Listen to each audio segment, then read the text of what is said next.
vamos a estar pensando en el tema 5 eventos del porvenir. Y estos eventos ya están establecidos en el plan profético de Dios. Nadie sabe el tiempo exacto cuando todo va a comenzar, pero los eventos ya están establecidos. Ahora, nosotros como cristianos basamos nuestra fe y confianza en unos hechos históricos que son la primera venida de Cristo, su vida, su muerte, su sepultura y su resurrección y ascensión al cielo. Cuando Cristo vino la primera vez, vino cumpliendo docenas de profecías que las encontramos en el Antiguo Testamento. Pero muchos cristianos no se han dado cuenta todavía que hay mayor número de profecías relacionadas con su segunda venida. Tantas profecías hay en cuanto a la segunda venida de Cristo, que alguien ha calculado que para cada 20 versículos en la Biblia, uno de ellos trata de la segunda venida. ¿Y saben lo que esto significa? Es aproximadamente, como promedio, cada página de tu Biblia tiene por lo menos una mención de la segunda venida de Cristo. Y por eso es una doctrina tan importante para nuestras vidas. Si algo aparece una sola vez en la Biblia, es suficiente. Es la verdad de Dios, es palabra de Dios. Si está 2 veces o 3 veces o 4 veces, vemos que es algo que Dios quiere resaltar.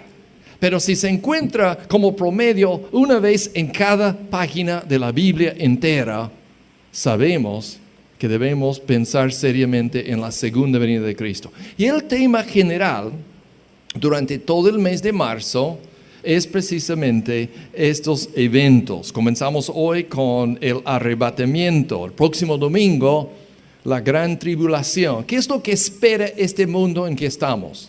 Si tú piensas que la crisis económica es fuerte ahora, espera unas semanas o unos meses. Y si quieres leer acerca de la verdadera crisis económica, lee el libro de Apocalipsis, porque está establecido ahí. Vamos hacia un gobierno mundial, vamos hacia una religión mundial y vamos hacia una economía mundial. Pero hay un problema, controlados por el anticristo, el hombre de pecado. Entonces veremos el tema de la gran tribulación, la segunda venida de Cristo, la batalla de Armagedón, la última guerra mundial, después la segunda venida de Cristo en gloria y poder y el milenio. 5 temas. Si tienes una pregunta, como vamos a tocarlo a grandes rasgos, si tienes una pregunta, ahí está mi correo abajo, puedo darles más pasajes bíblicos y tal vez algunos estudios y unas páginas web que pueden ayudarte. Es cuestión de escribirme o si no, acercarte. Pero vamos a tocar cada domingo uno de esos temas. Dios mediante, comenzando hoy mismo. En sus boletines tienen 2 pasajes y vamos a buscar 2 más en nuestras Biblias. El próximo evento en la agenda profética de Dios es precisamente el arrebatamiento. ¿Qué cosa es el arrebatamiento? En algunas Biblias antiguas se usa la palabra el rapto. ¿Qué significa esto? ¿A qué se refiere?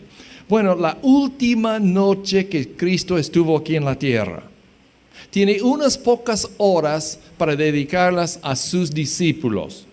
¿Cuáles son los temas que Cristo tocó en sus últimas horas aquí en la tierra? Bueno, leamos el pasaje que está en su boletín, que es Juan 14, 1 al 3. Jesús dice a su gente: no se turbe vuestro corazón, creéis en Dios, creed también en mí.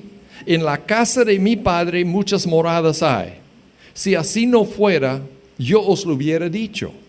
Voy pues a preparar lugar para vosotros. Y si me fuere y os prepararé lugar, mira la frase que sigue. ¿Qué dice Cristo? Vendré otra vez. ¿Quién lo ha dicho? Jesús. ¿Qué dijo? Vendré otra vez. Y os tomaré a mí mismo para que donde yo estoy, vosotros también estéis. ¿Por qué va a venir Cristo otra vez? Para llevarnos y para que estemos con Él. Ese es su propósito. Ahora, hay una frase muy importante en este párrafo, en la tercera línea. Dice, voy pues a preparar lugar para vosotros. ¿Qué significa? Esa es la noche antes de qué evento? La crucifixión. Y cuando Cristo dice, voy a preparar lugar para ustedes, no se refiere a ir al cielo, aunque tal vez podría ser, pero principalmente se refiere a su propósito el día siguiente. Cristo está diciendo, voy a la cruz. Voy a la cruz y me entrego en la cruz como sacrificio por ustedes. Voy a preparar lugar para ustedes. ¿En qué manera preparó Cristo el camino para que vayamos al cielo? ¿Dónde encontramos el camino de salvación? En la cruz. Entonces, cuando Cristo fue a la cruz, lo que hizo es preparó camino para nosotros, preparó lugar para nosotros. Separó nuestro lugar en el cielo, se puede decir, Jesús, cuando murió en la cruz. Ahora, entonces, Cristo aquí habla de su venida y promete algo. Si tú eres cristiano, ya has creído las promesas de Cristo y has puesto tu confianza en la persona de Jesucristo. O si no, ni eres cristiano. Y Cristo mismo, tu Salvador, te da una promesa. Te dice, vendré otra vez. Vendré otra vez. ¿Tú lo crees? ¿Crees que Cristo va a venir la segunda vez? Él es el que lo ha dicho. Ahora, vamos a seguir con el siguiente pasaje. Hechos 1:6 en sus Biblias. Hechos 1:6. Leeremos desde el 6 hasta el 11. Vamos a ver lo que ocurre acá. Cristo ya murió, cumplió en preparar un lugar para nosotros en el cielo con su propia sangre, compró nuestra redención, de los que creemos en Él. Ahora Él está aquí en la tierra unos 40 días con sus discípulos preparándoles para su vida y su propósito. Y ahora Él asciende al cielo. Vamos a tomar la lectura con el versículo 6. Entonces, los que se habían reunido le preguntaron, diciendo, Señor, ¿restaurarás el reino a Israel en este tiempo? Y les dijo, no os toca a vosotros saber los tiempos o las sazones que el Padre puso en su sola potestad. Pero recibiréis poder cuando haya venido sobre vosotros el Espíritu Santo. Me seréis testigos en Jerusalén, en toda Judea, en Samaria y hasta lo último de la tierra.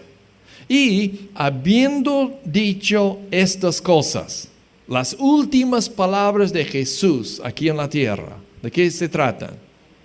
La gran comisión. Vayan ustedes y predican en todos los pueblos, en todas las naciones, lleven el evangelio a cada criatura. Cristo lo repitió 5 veces, acá es una de las veces que lo repitió.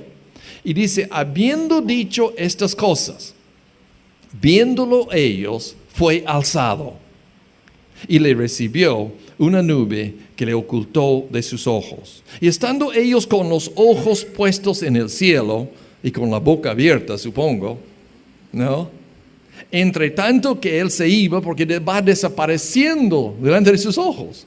Estaban con él, en el mismo cuerpo físico en el cual él resucitó.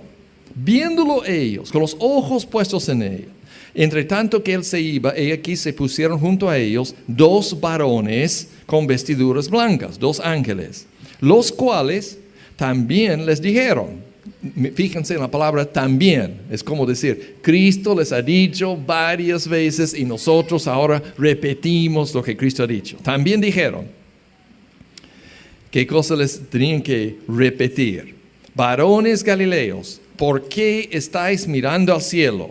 Este mismo Jesús que ha sido tomado de vosotros al cielo, así vendrá como le habéis visto ir al cielo.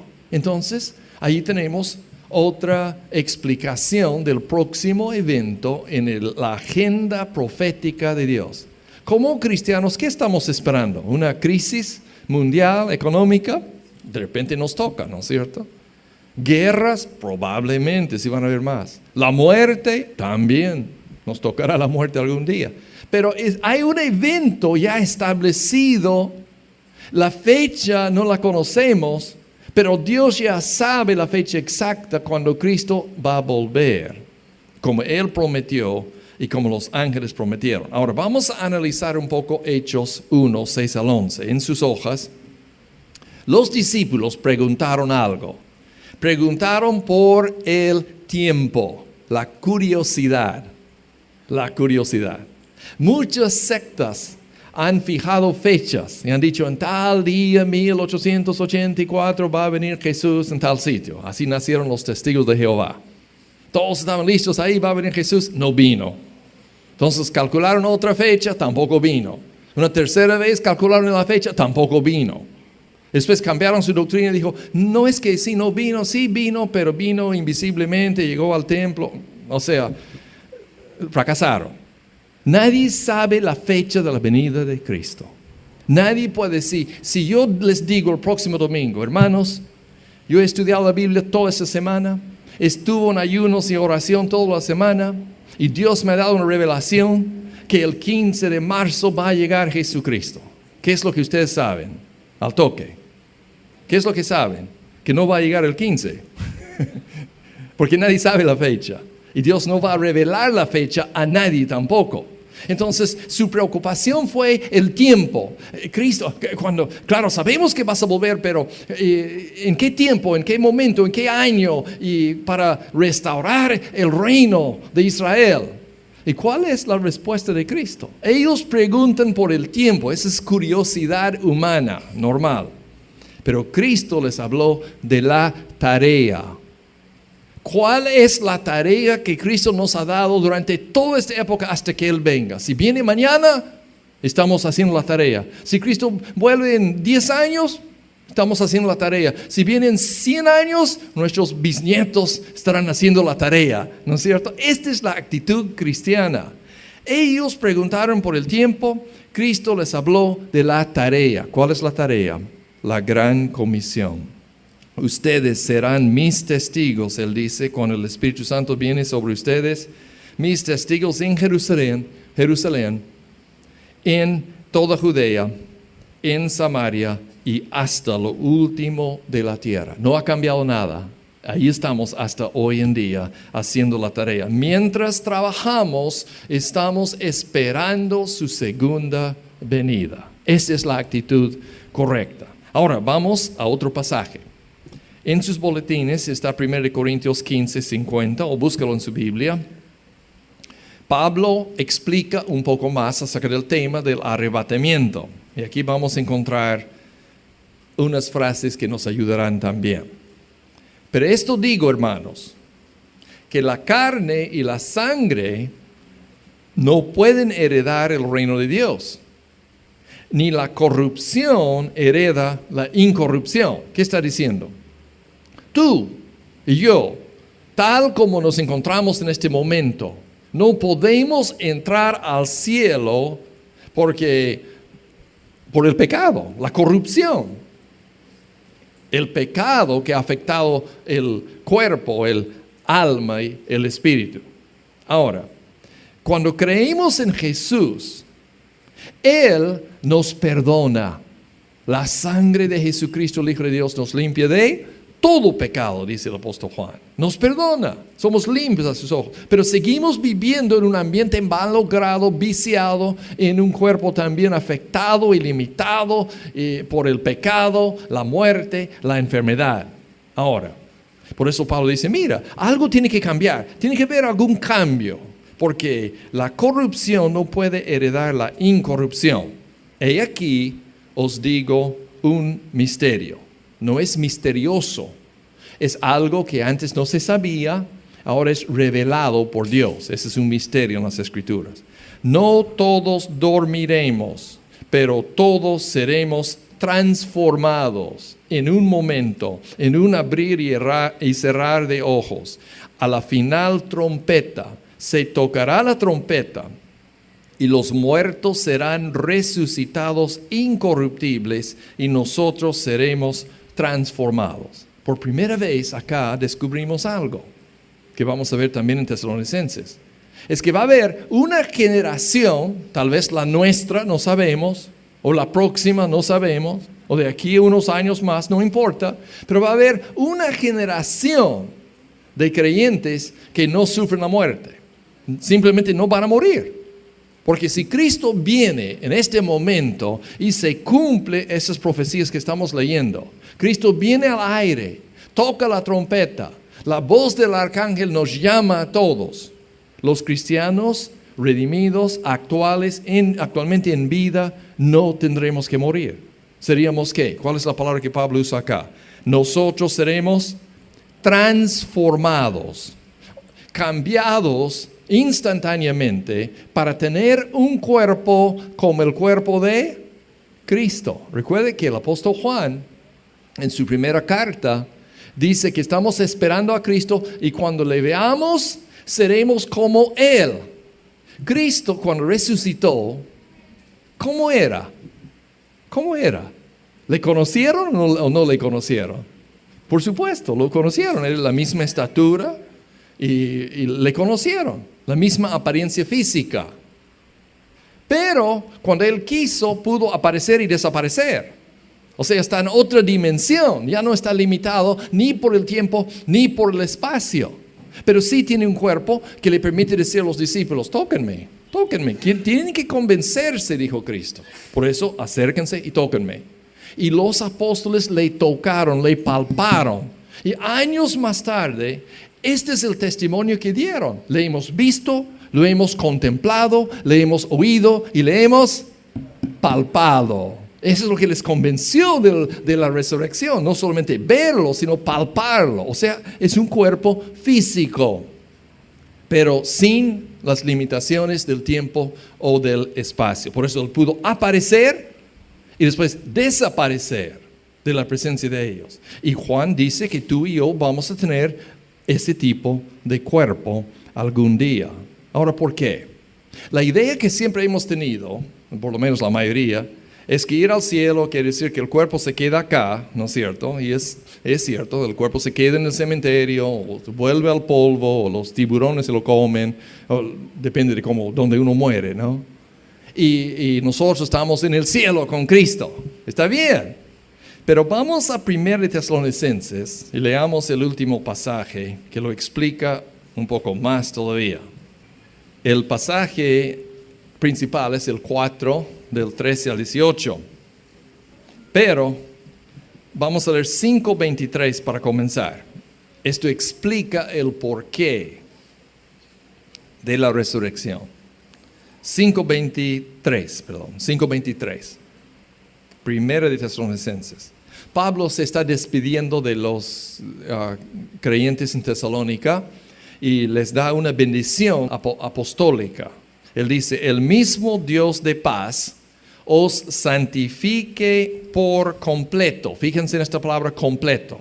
Estamos hablando de una persona completa. ¿Cómo es la persona completa? Después dice, y todo vuestro ser. ¿Cómo es el ser humano? Decimos el fulano es un ser humano, ¿no es cierto? ¿Qué es un ser humano completo? Espíritu, alma y cuerpo. Sea guardado. No dice sean guardados, dice sea guardado. O sea, ese es un ser completo. ¿De qué consiste un ser completo? Espíritu, alma y cuerpo. Amigo, escúchame un ratito, amiga. Si tú todavía no tienes a Cristo, ¿sabes cuál es el problema? Espiritualmente estás muerto. Espiritualmente no vives todavía, no eres una persona completa, no eres una mujer completa, no eres un hombre completo todavía. Yo veo el cuerpo y ahí estás tú. Tienes alma eterna, puedes sentir, tus sentidos funcionan. Sabes que hay un Dios, pero hasta que tú nazcas de nuevo del Espíritu, no eres una persona completa. Pero los que somos cristianos, no por ningún mérito nuestro, tampoco porque lo merezcamos, sino por la misericordia y la gracia de Dios. Un buen día nací de nuevo. Un día puse mi confianza en Jesucristo. Creí lo que la Biblia me dice acerca de Él, de su muerte como mi sustituto, de su resurrección como mi Dios. Y comencé a vivir. Nací en aquella noche que recibí a Cristo. Entonces, un ser humano, ¿qué es? Es un cristiano, porque existe espiritualmente para relacionarse con Dios, en el alma para relacionarse consigo mismo y con otras personas, físicamente para vivir y relacionarse con la creación material en que vivimos. Ese es un ser humano completo. Ahora, entonces, ¿por qué la resurrección? Porque vamos a ser seres humanos completos toda la eternidad. Entonces, necesitamos un cuerpo, pero no un cuerpo corruptible como el nuestro actual. No un cuerpo que está tan propenso a la enfermedad y que tiene que morir algún día. Y un cuerpo que ha sido contaminado por el pecado. Necesitamos otro tipo de cuerpo, pero seguiremos siendo las mismas personas. Ahora, leamos el último pasaje. 1 Tesalonicenses 4:13, tomando en cuenta lo que hemos visto anteriormente. Tampoco queremos, hermanos, que ignoréis acerca de los que duermen, para que no os entristezcáis como los otros que no tienen esperanza. Porque si creemos que Jesús murió y resucitó, así también traerá Dios con Jesús a los que durmieron en él. Por lo cual, os decimos esto en palabra del Señor, que nosotros que vivimos, que habremos quedado hasta la venida del Señor, no precederemos a los que durmieron. Porque el Señor mismo, con voz de mando, con voz de arcángel, con trompeta de Dios, descenderá del cielo, y los muertos en Cristo resucitarán primero. Luego nosotros los que vivimos, los que hayamos quedado, seremos arrebatados juntamente con ellos en las nubes para recibir al Señor en el aire, y así estaremos siempre con el Señor. Por tanto, alentaos los unos a los otros con estas palabras. ¿Te das cuenta que es un tema que le interesaba mucho a Pablo y con todo su corazón quiere animar a los creyentes de Corinto, los cristianos de Tesalónica y a nosotros mismos? Por eso él comienza diciendo: hermanos, tampoco queremos que ignoréis, tenemos que informarnos. El próximo evento es lo que llama acá el arrebatamiento. Cristo va a venir ¿a dónde? ¿A dónde? Al aire, dice, a las nubes, no a la tierra mismo. Va a pisar la tierra 7 años después, y lo que vamos a estudiar la próxima semana, después de la gran tribulación. Pero esa es como la primera etapa de la segunda venida. Algunos lo consideran así. Cristo viene al aire y se lleva todos los suyos a la gloria. ¿Y qué pasa con los que se quedan acá? Bueno, lee el libro de Apocalipsis. Todo el libro de Apocalipsis, prácticamente todo el libro, trata de la época de 7 años aquí en la tierra, que es la gran tribulación. Pero antes se lleva los suyos. Ahora, ¿dónde están los cristianos que han muerto? ¿Dónde están actualmente? Pablo usa la palabra dormir, pero quiere decir que están durmiendo, ¿el alma está durmiendo? No. ¿El cuerpo dónde está? En el cementerio, o tal vez ya sea polvo, no importa, pero el cuerpo se quedó, es una casa desocupada. ¿Pero dónde están ellos? Pablo dijo: para mí el morir es ganancia, porque estar ausente de mi cuerpo significa estar presente con Cristo. Entonces la muerte de un creyente, un cristiano muere. ¿Dónde va su alma? ¿Dónde va su espíritu? Instantáneamente está en la presencia de Dios. Por si acaso no va bailando, no va vagando, peinando, no va haciendo asustar a la gente, como algunos piensan. El espíritu de la persona instantáneamente cuando muere va a su destino, o el infierno o el cielo. Pero al morir ahí mismo va. Es falso que almas están vagando, están paseándose por el cementerio o por las casas. Es totalmente folclore y es falso. El destino eterno está establecido aquí en la tierra. Y otro gran error por ignorancia de la Biblia Es pensar que todos al morir vamos a estar delante de Dios y recién se va a saber. Y estamos delante de Dios y dice, muy bien, tú para allá, a ver, tú, ¿qué has hecho? Para allá, tú, para allá. Esa es la idea general que tenemos, un juicio. Todas nuestras obras buenas de un lado, los pecados del otro lado. Ojalá que el pecado no pese más que el... Estamos con esa idea totalmente falso. Porque el juicio ya se llevó a cabo para los cristianos. Si es que creemos en Jesús, ya fuimos juzgados. ¿Cuándo? En la cruz.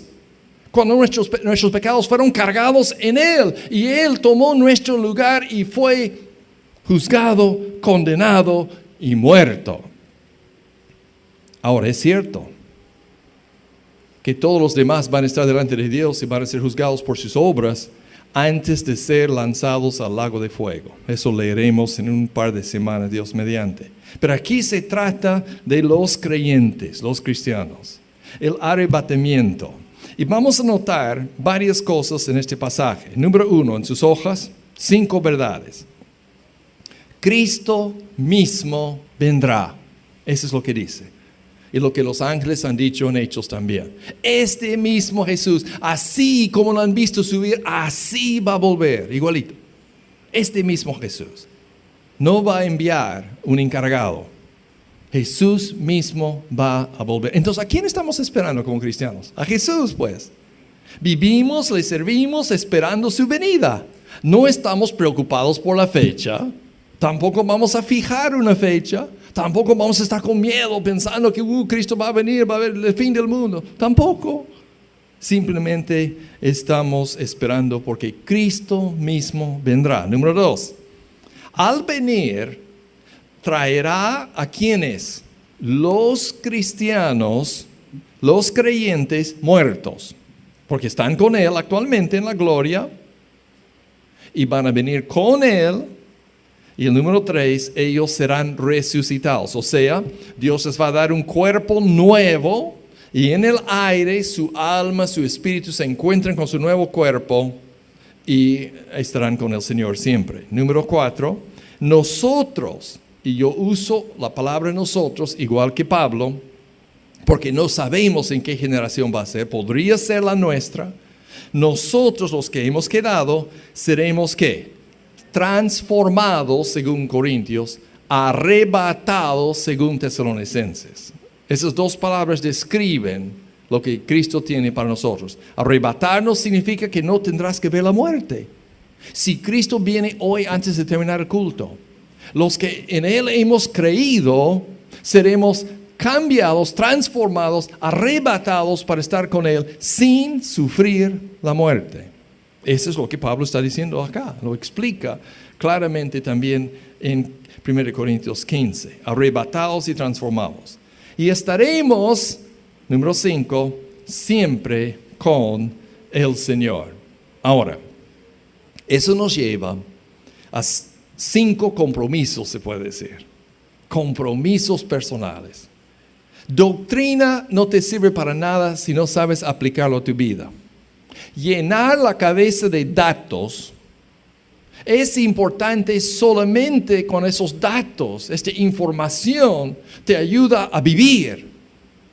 Por ejemplo, todo el mundo ha escuchado, todo el mundo celebra en Semana Santa la muerte, sepultura y resurrección de Cristo. Pero la gran mayoría nunca han puesto su fe personalmente en este Salvador. Y yo lo veo muchas veces al preguntar a alguien, ¿qué significa la muerte de Cristo en la cruz? ¿Qué es lo que tú celebras en Semana Santa el día viernes? ¿Qué significa? Y casi la mayoría dicen, Jesús murió por los pecados.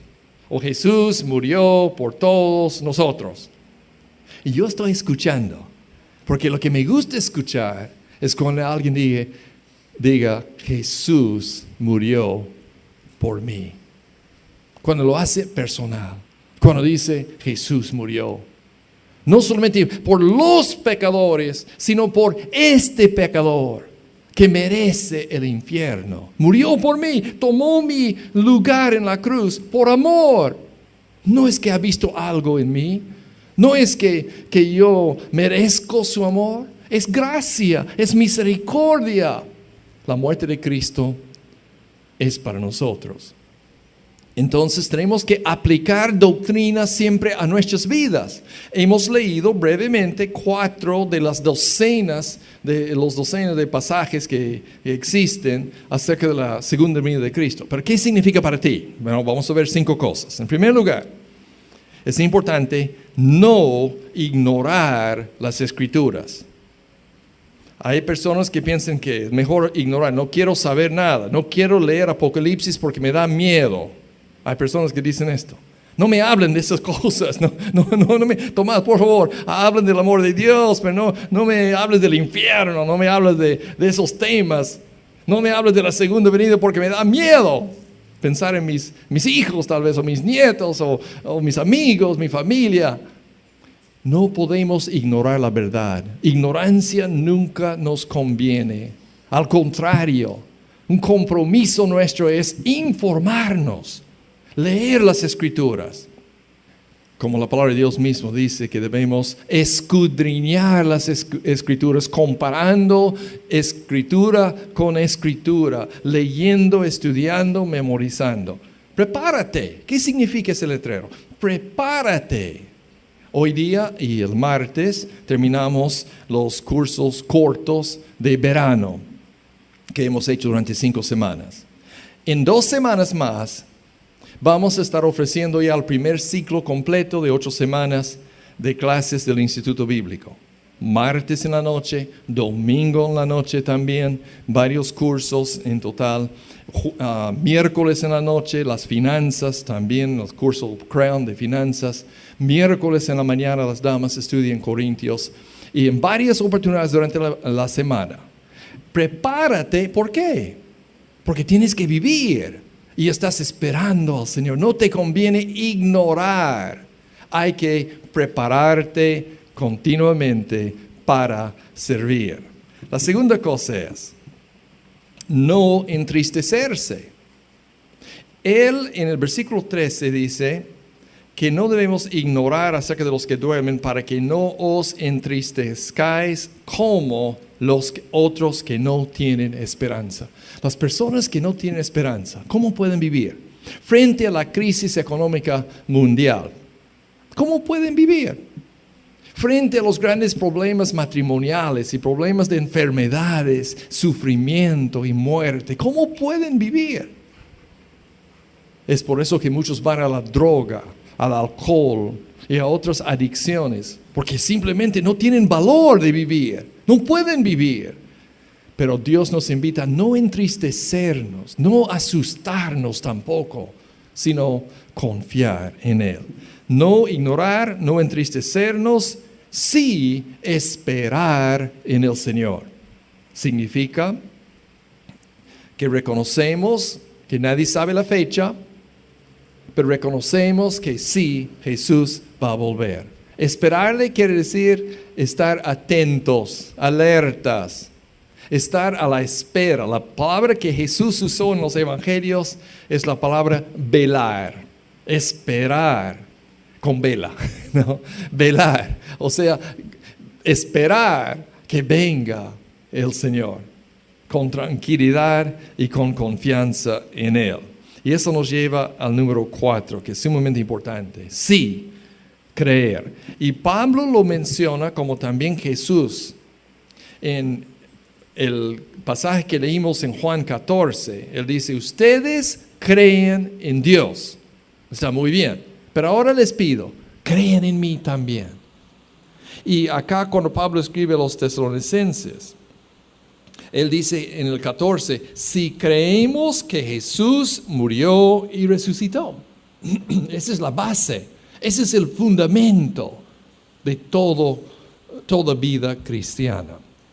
La fe en la muerte y resurrección de Jesucristo. Y él dice, hay que seguir creyendo. Hay que saber por qué crees. Si tú has creído en Jesús, hay que ser como Lucas, el médico. Lucas creyó en el Señor, se convirtió a Cristo. Y como médico comenzó a acompañar al apóstol Pablo. Ya tuvo fe, ya era salvo, ya era perdonado, ya era hijo de Dios. Pero cuando llegó a la Tierra Santa acompañando a Pablo, y Pablo fue capturado y encarcelado durante 2 años, Lucas, el médico, dedicó 2 años a la investigación de su propia fe. O sea, él ya tenía fe. No es que tenía que investigar para creer en Cristo. Él ya creyó. Pero ahora investiga su fe. Fue de pueblo en pueblo, de casa en casa, investigando los hechos históricos de la encarnación de Cristo, su nacimiento, su vida, sus milagros, y escribió el Evangelio de Lucas, pues, porque tomó el tiempo necesario para investigar. Yo te pregunto, ¿estás investigando tu fe? ¿Estás escudriñando las Escrituras? ¿Estás conectándote con un pequeño grupo? ¿Cuál es el propósito de reunirnos en pequeños grupos? El próximo sábado, los hombres nos reunimos acá para tomar desayuno y tocar un tema muy importante. Los encuentros bíblicos en las casas, los viernes, los sábados, por lo menos cada quincena, en muchas casas, hay un grupo que se reúne. Hay un grupo para ti. Hay muchos grupos pequeños que se reúnen. ¿Por qué? Al conectarnos entre nosotros, crecemos en la fe. Hemos creído y queremos seguir creyendo, creciendo en la fe cristiana, el creer.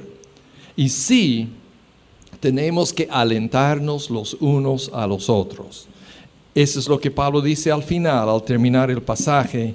Él dice, por tanto, alentaos los unos a los otros con estas palabras. ¿Cómo son tus palabras? ¿Tus palabras son como para animar a los demás? ¿O siempre estás rajando? ¿Siempre estás con el último chisme? ¿Siempre estás criticando? ¿Siempre estás observando pero no alentando? Dios dice que tenemos que alentar los unos a los otros, dedicarnos a usar nuestra voz y nuestro tiempo para ayudar a los demás. Muchos de tus compañeros y familiares no conocen a Cristo.